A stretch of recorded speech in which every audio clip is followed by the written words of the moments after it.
Réduire les écarts, mobiliser le capital privé pour libérer tout le potentiel de l'Afrique, tel est le thème de la troisième édition de l'Africa Investment Forum. À l'ouverture de cette rencontre, les discussions ont mis en avant un constat partagé. L'Afrique ne pourra accélérer l'investissement privé qu'en renforçant son environnement des affaires, en sécurisant les transactions et en améliorant l'exécution des projets. De son côté, la ministre de l'Économie et des Finances, Nadia Ftah, a mis l'accent sur l'impératif de concevoir des projets à forte capacité d'exécution afin de répondre à l'échelle recherchée par les investisseurs internationaux. هذا اللقاء جد مهم للقارة الإفريقية لأنه Cette rencontre est d'une importance capitale pour le continent africain, vu qu'elle attire des investisseurs africains et internationaux.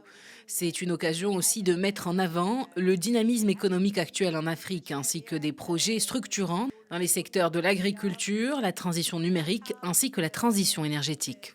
الانتقال الرقمي والانتقال الطاقي. Au programme de cet événement figure un dialogue des ministres des Finances autour de l'accélération de l'investissement privé.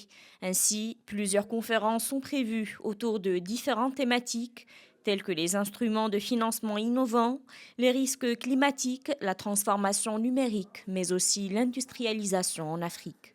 نذكر بأن المغرب هو ثاني مستثمر أفريقي في القارة الإفريقية. Nous devons rappeler que le Maroc est le deuxième pays investisseur dans son continent. Nous attendons de cette troisième édition du Forum qu'elle attire encore plus d'investisseurs par rapport à l'année dernière, où les investissements étrangers étaient d'une valeur de près de 50 milliards de dollars. مليار ديال الدولار.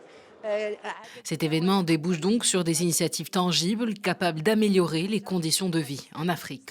كنتقدموا في نقولوا هاد لا بلاتفورم جد مهمة للمستثمرين في جميع الدول الأفريقية. Dans un contexte mondial marqué par l'incertitude, les réformes structurelles sont perçues comme des leviers essentiels pour attirer les flux de capitaux, stimuler les secteurs à fort potentiel comme le tourisme, l'agriculture ou l'industrie, et placer l'Afrique sur une voie de croissance plus inclusive et résiliente.